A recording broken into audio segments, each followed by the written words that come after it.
To be here today. This is a place that I love very much. It's a special place. It's like a home to me.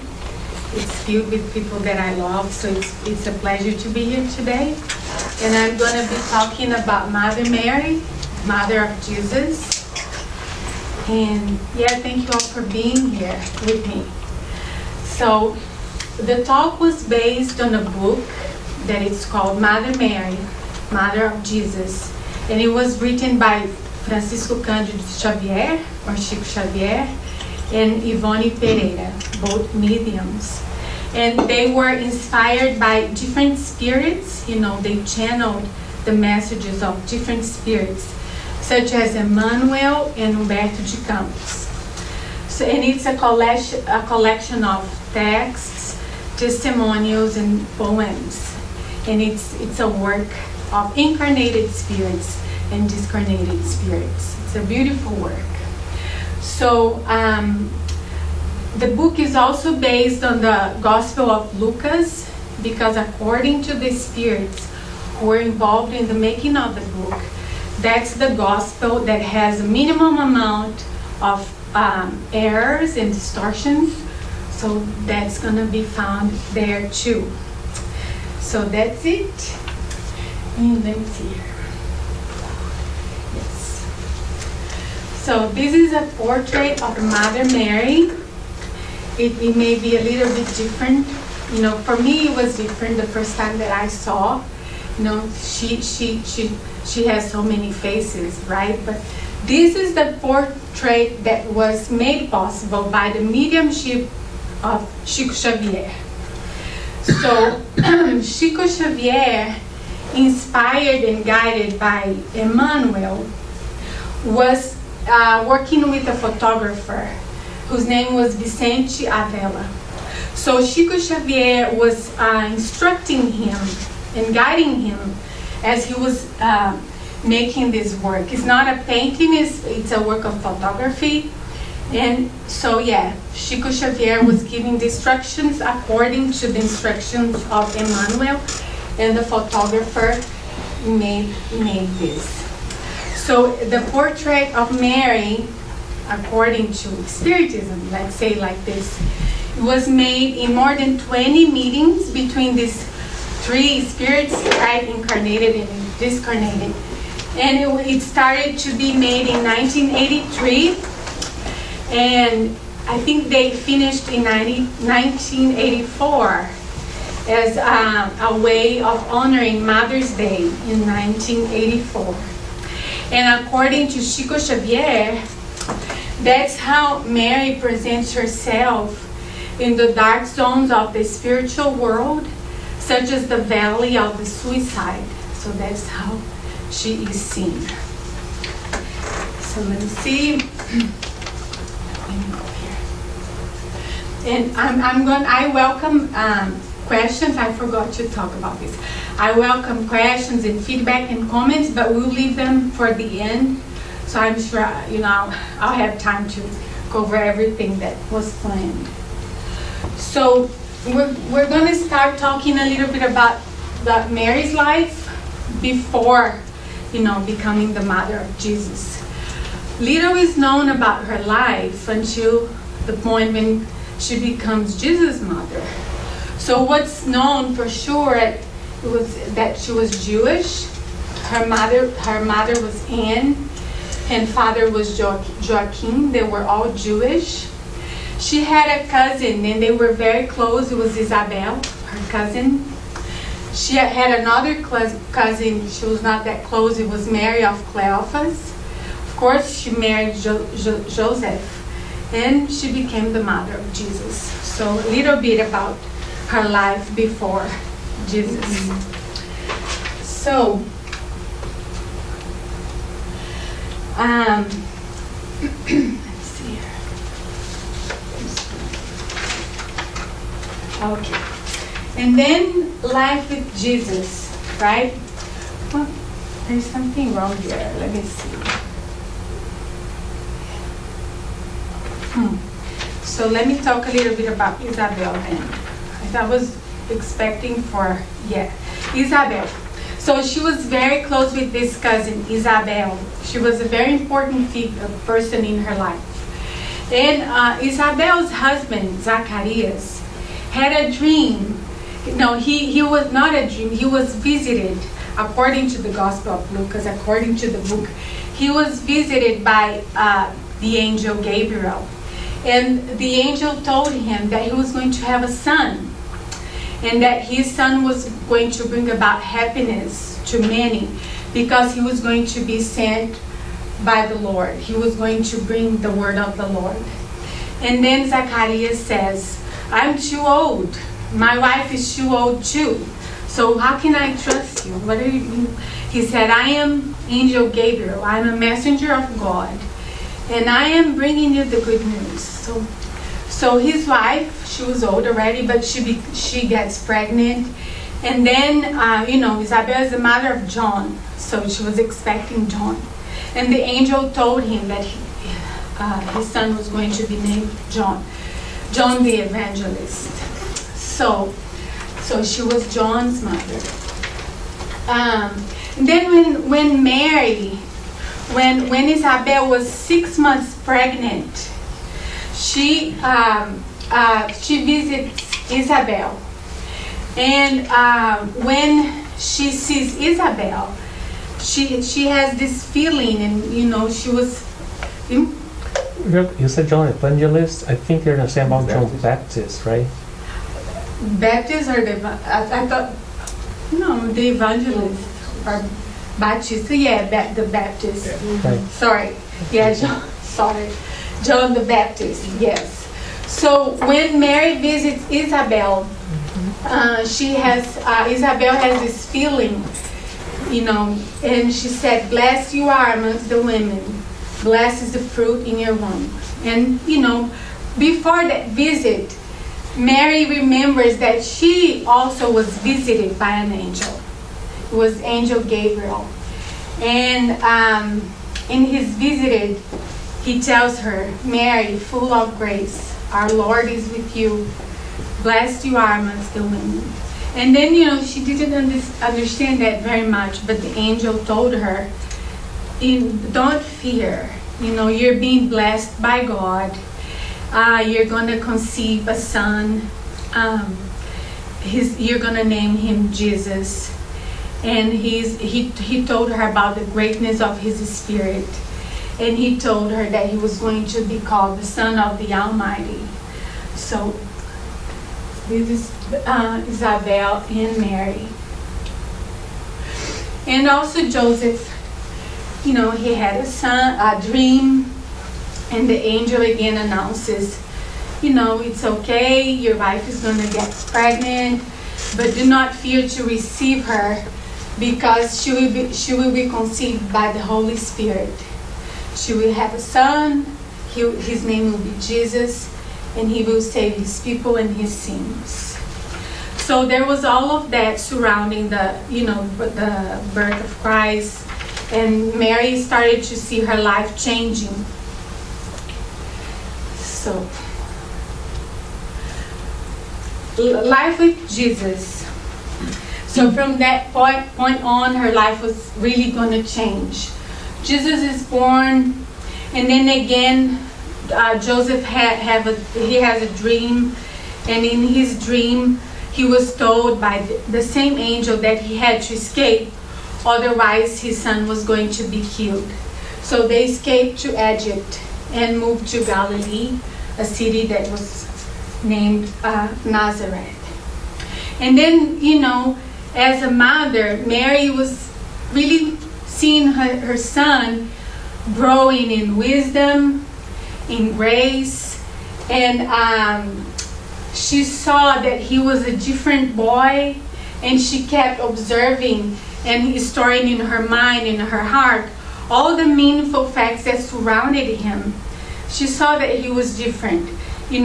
She thought about times. She was impressed by times, for example, when he used to be found in temples amongst doctors, just listening and questioning and discussing. And she remembered, she would think about how people would be in awe with his intelligence and his ability to talk about things that were, that a normal boy would not be able to talk about.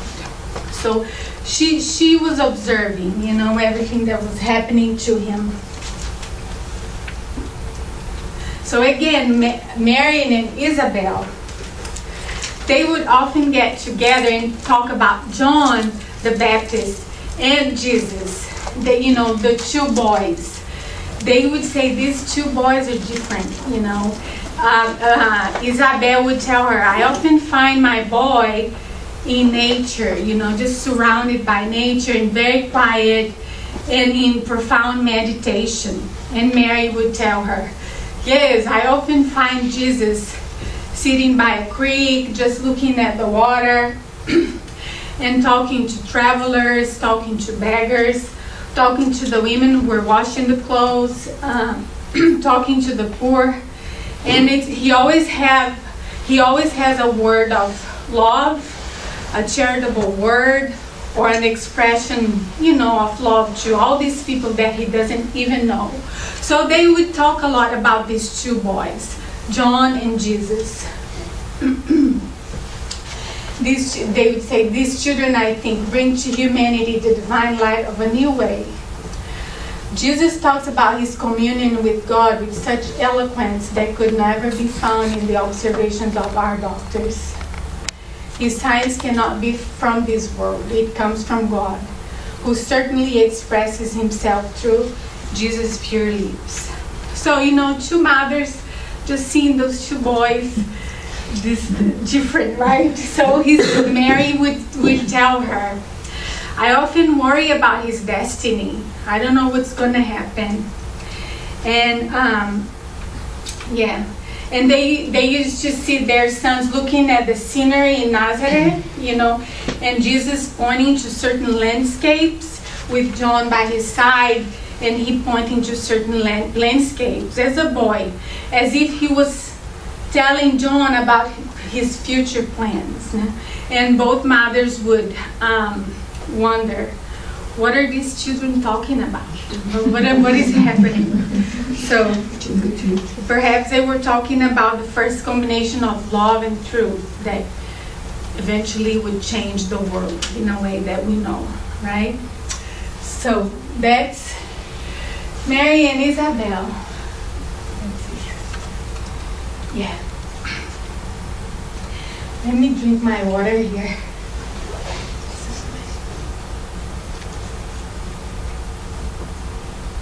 So,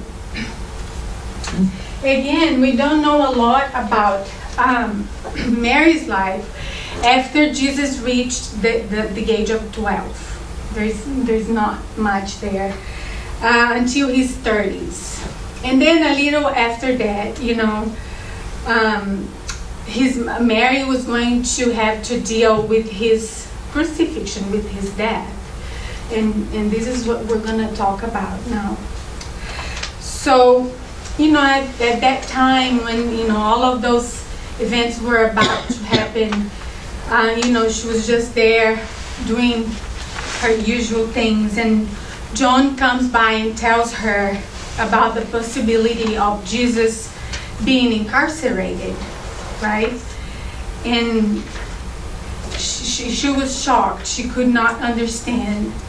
And she remembered all the facts that surrounded his conception and all of that. And she thought, wasn't she notified by the angels about his celestial condition? Wasn't he be born to care for the oppressed? Wasn't he be born to bring consolation? What is going on? And she prayed and trusted in the mercy of God that, that was not going to happen to Jesus. But Jesus was incarcerated, as we all know. So, Mary left her house. She tried to go inside the prison. She insists with the guards, but that she had no success. And then again comes John, and he tells her, Jesus was condemned. The thing was just happening. And Mary was, why was that happening to him? She started to really get nervous, and wasn't he the one who honored the laws, the one who spread consolation? That was really happening to her. So she was, she was out of her home already, and then she saw him wearing an old dirty piece of fabric and a crown of thorns in his head. She was taken by infinite pain and suffering. She wanted to get close to him. She wanted to be there with him. She wanted to clean his face, that was already filled with blood. She wanted to take him away, and she was starting to be in this despair. But Jesus was serene. He was filled with resignation. He was calm. And as he was looking at his mother, he gave her a look that, according to the book, was a meaningful look. It has so much meaning, and it seems like he was trying to tell her, just keep praying in silence and trust God. So that's what she did. She collected herself, but followed him in tears, begging for God's intervention. Then Jesus' crucifixion was announced. And then in despair, she was in despair. She asked, where is God? Where is God? Where is God who is not listening to me now? Where are the angels who spoke to me in prayers? She, in endless tears, she saw her son bending because of the weight of the cross. And she kept asking herself, what could have happened so he's going through that? And then she remembered him as a little boy. She remembered, him growing up. And she remembered him growing in purity of heart, and remembered him spreading love to all creatures, even criminals, as a little boy, since the beginning of his life. And she asked herself, didn't I see him healing the blind, the disabled, people hungry for love and life? What is happening? She was in despair. So a friendly voice comes to her spirit and talks about the just and unchangeable determinations of God. So her heart was exploding, her tears could not be contained, her pain was excruciating. However, she repeated the affirmation that was, something that she would always say, Lord, I am your servant. May your will be done in me. It was the same thing that she said when she was visited by the angel who told her about, being the mother of Jesus. So by that time, her pain was so intense that she started to get into a kind of trance. She was losing it. And then she felt someone touching her shoulder. And then when she looked, it was John the Baptist. And he hugged her. And they both stayed there together looking at Jesus in the cross. They both looked at him, anxiously waiting for a look or for a gesture or for something, according to the book. And then when Jesus saw them looking at him, he looks at John and tells his mother, Mother, there is your son, he tells her. And then he looks at John and tells John, there is your mother. And these were his last words. That was his last message before, right before he died. So what was he really saying, right? What was the message? His message, it was about universal love. He was telling them and us that love should not be determined by blood ties, that we are one family. When he tells her, Mother, this is your son, and he tells John, that is your mother, he's talking about us as one family. And talks about us as brothers and sisters. And also that love should be the guiding force uniting us. That's his last lesson as an incarnated spirit on earth. It's a closure for his work and his teachings as an incarnated spirit. It's about universal love. It's about the divine truth that we're all one family. That was the closure, of his work here as an incarnated spirit. Then Mary hears Jesus asking John to take care of her. And when his head bends, when he dies, she remembers the visit of the angel, and it seems like she was listening to the angel again when he was announcing, the birth of Jesus and the role that Jesus was going to take in humanity. So she then felt a mysterious force taking over her spirit, despite all the pain that she was feeling. And then she thought, yes, Jesus was hers, was her son. However, first and foremost, he was a messenger of God, and he was spreading that divine truth through his death, through the words, he is your son, you're his mother. So that's that about the crucifixion and all the pain that she went through then. So she was living with that, and we know in Spiritism that there is no death, right? That the physical body, there is a death, that ceases to exist, but that our souls, our spirit, never dies. And I think she got a sense of that too with time, because there is a passage in the book that says that it talks about her certainty that he would live forever. It's beautiful. It says her beloved son would live eternally in the infinite world of her heart. His eyes would watch her through all the stars in the sky, and she would sense his sweet breath in all flowers of the earth. His voice reverberated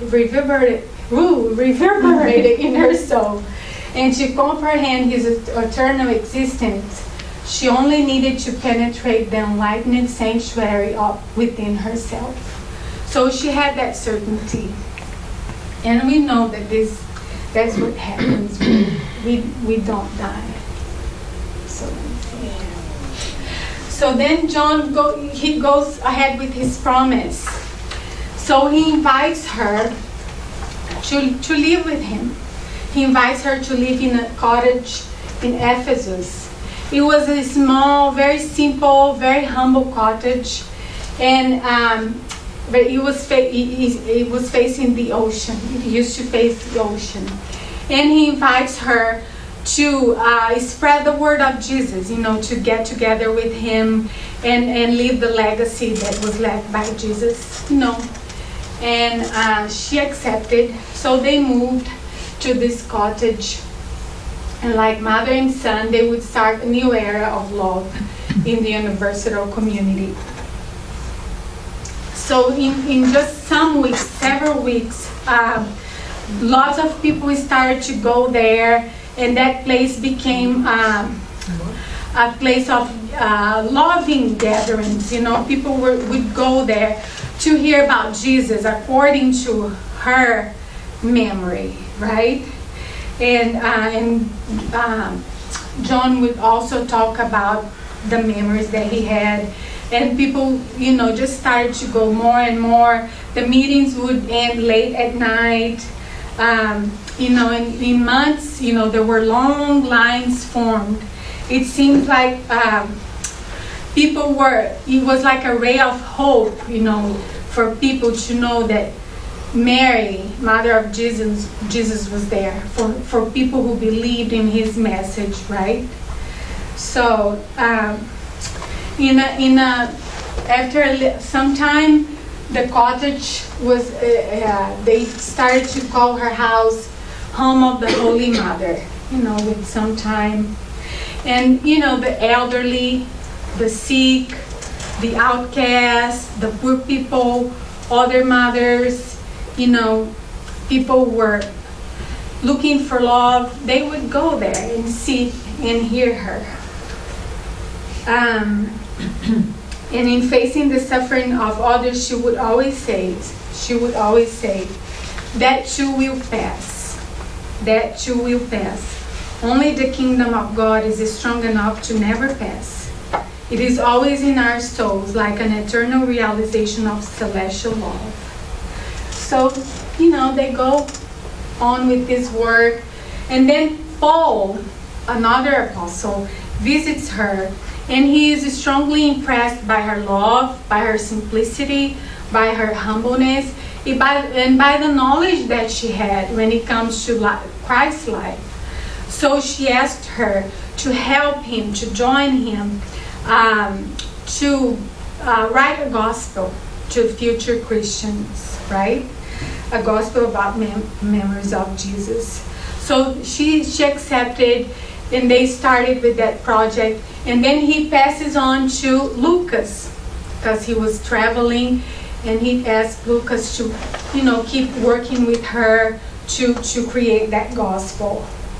And they create the gospel. It's the Gospel of Lucas, and it's also known as Mary's Gospel.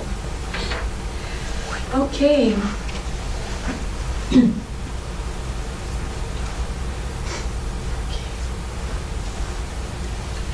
So John gets really busy with church. He has other obligations. And Mary sees herself doing the work alone. Millions of people would go there, just to hear her word. And she spends more time in solitude, and she's helping people by herself. And her elderly years approach. She starts to get older. And as she gets older, she doesn't feel any tiredness. She doesn't feel bitterness. And she's constantly surrounded by memories, by sweet memories. Every time she would look at the ocean, she would think about Jesus gathering with her disciples. She had a peace of heart. She was in solitude, but she was peaceful. And she never felt lonely. She was always surrounded by people and by the nature, by the ocean, by the stars. She was in peace. It seems like she had good, as she became older, she had good years. So she receives the news that the Christians, the people who followed her son legacy were being incarcerated, were being tortured or incarcerated. And she suffers with that, and she keeps sending them prayers, she keeps sending them their love. And but she was there one day. She was there in this cottage, and there comes a man. She sees a shadow, and it's a man. He looks like a beggar. So he comes to her, and he says, Mother, I came here today to bring you comfort and to bring you some words and to receive your blessing. And she invites him in, and his voice was very familiar. So she invited him in. And this man told her about heaven, about the divine goodness reserved for all of us who love God. She kept speaking to her, and she knew that voice. It was very familiar to her. And his words brought comfort to her heart. And that was something that didn't really happen often, because she was the one that was always giving. So that man gave her something. He brought her comfort. He brought her hope. And she was triggered, right? Who was that man who could settle her heart in that way? who was that man who had access to the wounds of her heart in that way. And what was that voice? She heard that voice before. And also the emotions that she was experiencing while he was there. And then suddenly she saw herself crying without knowing the reason.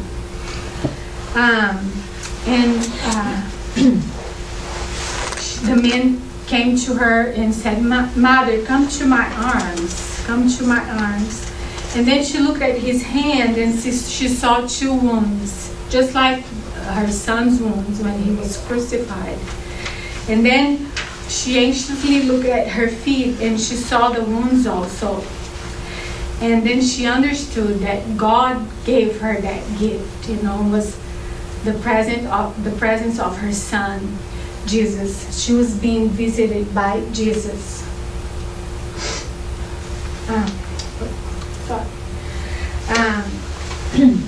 And then she hugs him. She was about to get on her knees to honor him. She was about to do that, and then he picks her up, and then he bends on his knees, and he kisses her hand, and he said, "Mother, I'm here to take you with me, because my Father in heaven wants you to be the Queen of Angels." And then that's her last moment as an incarnated spirit in earth. Yes. So she goes on to the spiritual plane, to the spiritual world, and according to what's written in the book, she works in various organizations in the spiritual realm, and one of them is the Valley of the Suicide, and it's a spiritual zone where people who committed suicide here on earth, their spirits go to this place after they committed suicide. And then as she was there, she meets Judas. Judas committed suicide, right?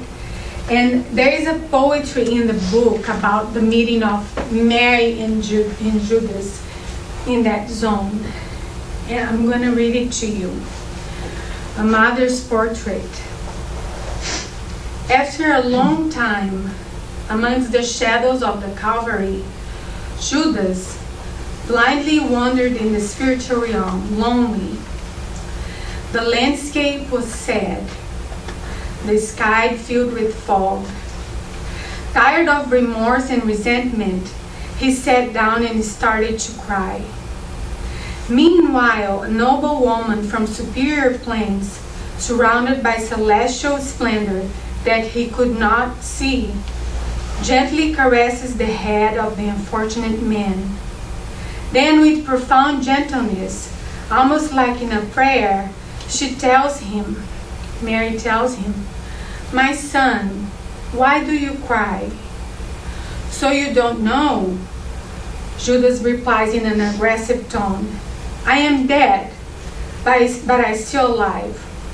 I killed myself and I'm up again, without consolation, without a home and without faith. Haven't you heard about Judas the traitor? It was me whom destroyed the life of the Lord. At first I judged I could make him a king, but I only brought him sacrifice, blood, and the cross. My life is now reduced to anguish. Get away from me. Let me suffer in this hell that has no end. Ask me nothing. Excuse yourself, lady. You will never know the resentment that agitates me. You will never penetrate my infinite pain. This matter that I regret is only mine." Nevertheless, the lady answered, "My son, I know you suffer. I know your battle. I know the pain. I know that the pain causes you remorse that you listen to. I'm here only to tell you that God is always love, everywhere, she added in a serene manner. Heaven's benevolence never condemns. I am here as a mother, looking for a lost son. Suffer with patience the pain and the trial. Briefly, you will have a new existence. Don't feel you're alone or despised. Judas interrupted her in a surprised and rude way. Mother, do not come here with lies and sarcasm. After I hanged myself, I woke up in pain. I went after consolation and strength to live, looking to my poor mother. She saw me crying and heard my weeping. She banished me from her home, called me a monster, and told me I was an evil spirit, demanding me to go quickly back to hell, the place where I may have come. I hate to remember the horrible mother I had. Do not talk about mothers. Do not talk about love. I'm only a monster that suffers. Even then, said the lady sweetly, you can keep rejecting me, but I am not affected. I love you, my son. I love you and I want you. I want to see again life wonderfully renewed with peace and life, faith and growth. You will come with me to earth. You will lose slowly the violent mood. You will have your heart in the waters of blessed forgetfulness. In a new existence of hope, I will take you with me to my peaceful shelter. I will give you another mother. Think and rest. And Judas at this instant, as if he was doubting his own gigantic pain, or as if he was letting go of cruel nightmare, he asked, who are you? Who are you who speaks to me like that, despite knowing that I am a traitor? You are a divine woman irradiating love, or a celestial angel whom I foresee the light. She looked at him directly and simply answered, my son, I am Mary, Jesus' mother. So that was her meeting with Judas, and that's how she treated him. So we know Judas. We know what was his role in Jesus' death. So that was her love towards Judas. That was, written by Chico Xavier, and the spirit's name is Maria Dolores. So going back to the Valley of the Suicide, where Maria works now in the spiritual realm, it's a place filled with suffering and anguish. It's a dark place, and the spirits live accordingly to their own hallucinations. They see themselves as deformed creatures. It's a terrible place, and that's where Mary works. She has a group of people who help her, and they're called the Legion of the Servants of Mary.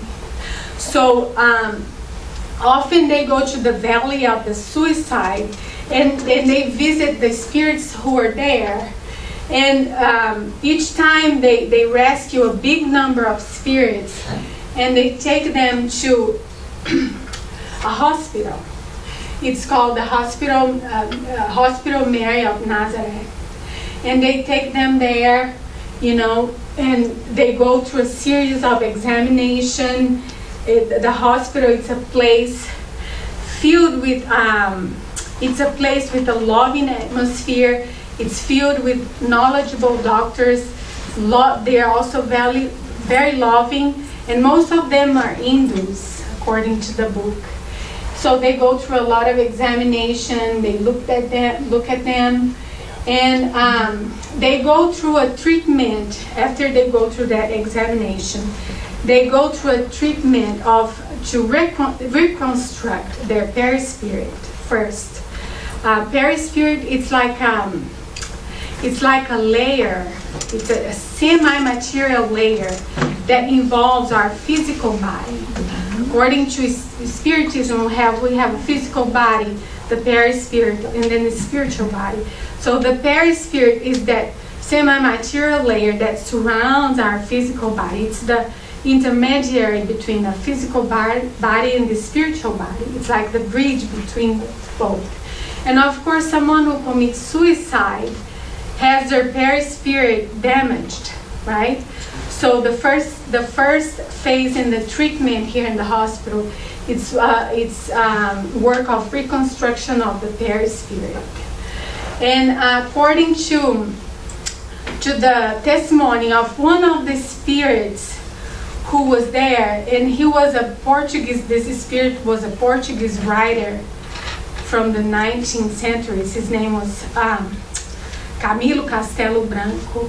He says, after going through that treatment, as I was going through that treatment in the perispirit, I realized that life was not in the physical body that I destroyed, but in this one that I see and feel in the moment, which has the quality of being immortal. So after there is that treatment in the perispirit, they are sent to another section of the, this place. It's called the Department of Reincarnation. And in that department, there is a specific section about the planning of the new bodies. And it's a place where there's a lot of study and planning takes place, in regards to the bodies of each spirit, how they're, what they're gonna do with those bodies for the next life. So that's the next step. It's the Department of Reincarnation. And then after they go to that place, finally they go to another section of this, Maria's kingdom, I'll say, It's called Mansion of Hope. And according to the spirit, Camilo Castelo Branco, it's a beautiful, beautiful place with wonderful architecture, with gardens, all around, with different flowers and wonderful aroma, with birds. It's just a beautiful place. And again, the spirit, the Portuguese writer, he tells us in the book, I couldn't believe when I got to that place, Mansion of Hope, I could not believe. It was true, I was really making progress. In that place, they have a university. I thought that was so interesting that they have a university with many, many options of courses like education, philosophy, psychology, new languages, ethics, variety of courses, and the spirits will choose according to her personal preference. So this is a little bit of her work in the spiritual realm. And so at this point, when the spirits get to the Mansion of Hope, they see themselves wanting to live again. It's as if they're put back into life, by the love and work of Mary. So let me see here where I am. Just a moment. Yes.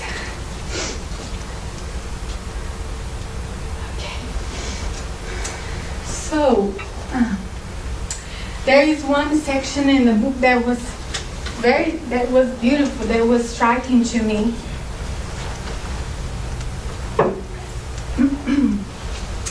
When Mary was leaving her physical body, remember when she met Jesus in the cottage, and she was leaving her physical body. They will tell us in the book that she was surrounded by a multitude of angels, and they were singing, in honor of her. It was, she could see all of that. But right before she was just, getting to that point to really go to, spirituality, she had the desire to visit Galilee again, the place where she lived. So her spirit goes there, and she looks at the city, she looks at places, and she's filled with happiness. So she had that desire, she went there. And then after that, she had a desire to visit all people who were in prison because they were followers of Christ.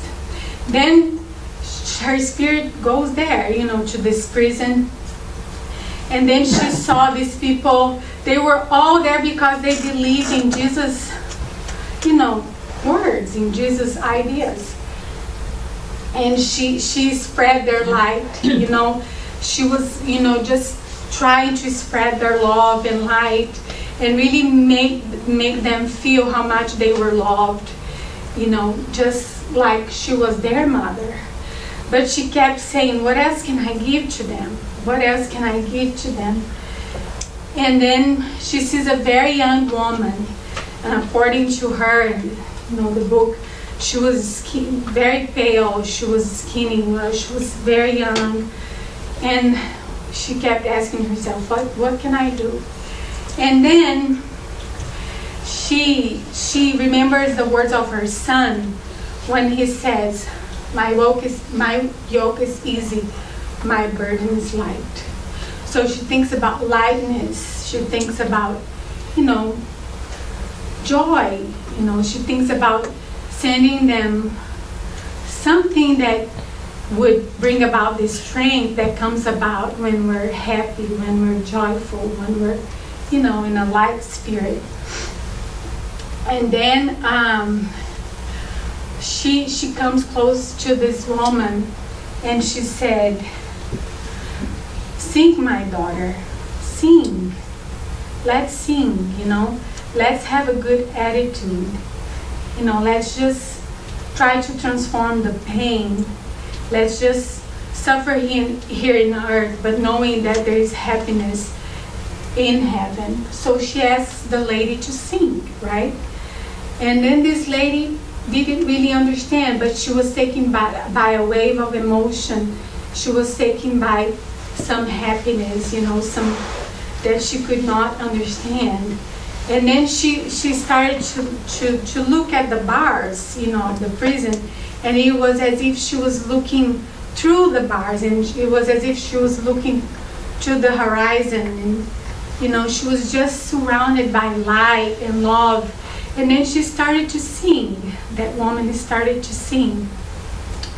And in a little while, she was joined by so many other voices from these people in prison. They were also singing, and they were all singing about their love for Jesus. So there was that moment there. And then another passage in the book,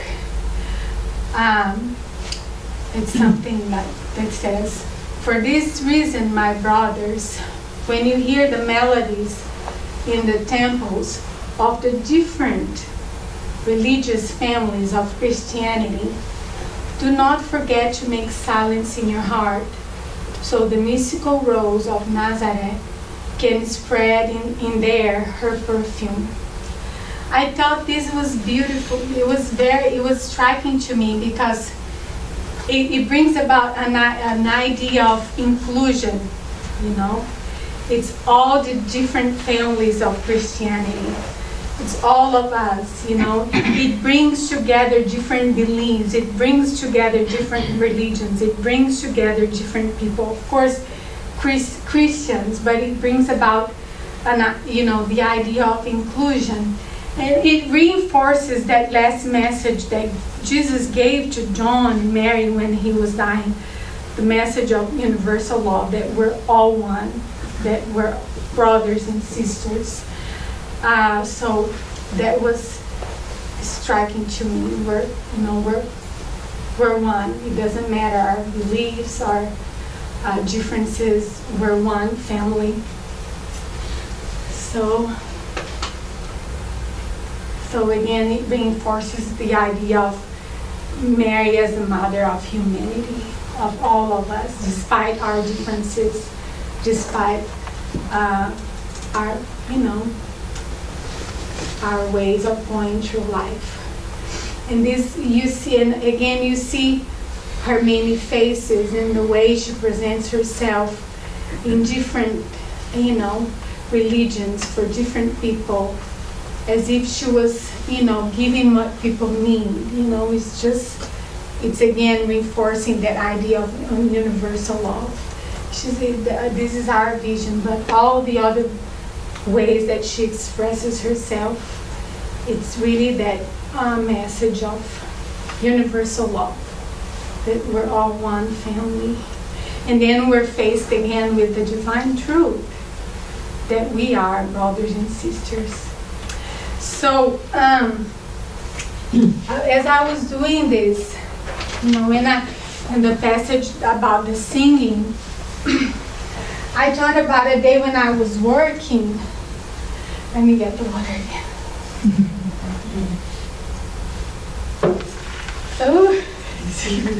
So I thought about a day when I was working.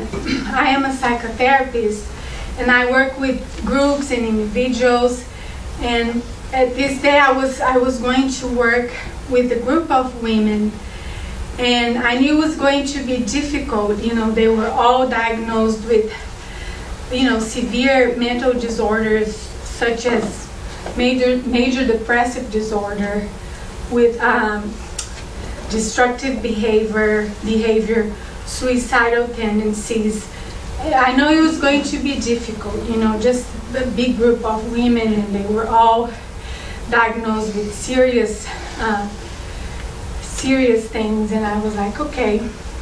So before I went in to work with the people, I prayed. I had a moment, I prayed a little bit, and I asked Mother Mary. I said, Mother Mary, please protect me, embrace me with your light, with your love.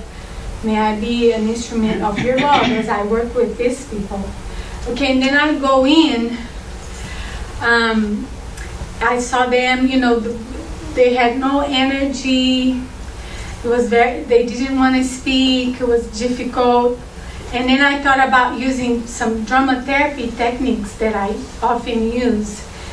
And, in drama therapy, we use theater techniques, we use improvisation, we use embodied free association as a way of helping people to express themselves. So I thought I could use that day.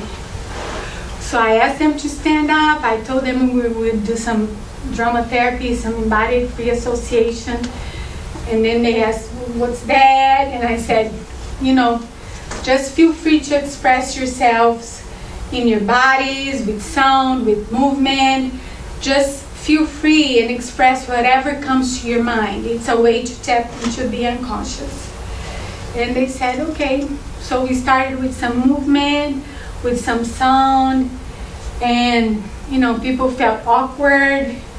Then they were laughing a little bit. Then they started talking about stuff that was going on in their lives. And then suddenly, someone started singing something. I don't remember if it was them, if it was me. Somebody started singing something. I was like, okay. It was free association and embodied free association. So, and that's what they started to sing. When I find myself in time of trouble, Mother Mary comes to me, speaking words of wisdom, let it be. And in my hour of darkness, she's standing right in front of me, whispering words of wisdom, let it be. And when the broken-hearted people living in the world agree, there will be an answer. Let it be. For though they may be parted, there is still a chance that they will see. There will be an answer. Let it be. And when the night is cloudy, there is still a light that shines on me. Shine until tomorrow, let it be. I wake up to the sound of music. Mother Mary sings to me, whispering words of wisdom. Let it be. That's the song that just happened in that group, and that's what we did that day. We kept singing that song over and over again, and it was incredible. You know, after that, it was just different. There was a shift in the room. People were light, and there was a palpable sense, very concrete sense of connection between everybody there and love. So now I'm just gonna end with something that I wrote, and it's gonna be it for today. Just gonna wait for Simone there.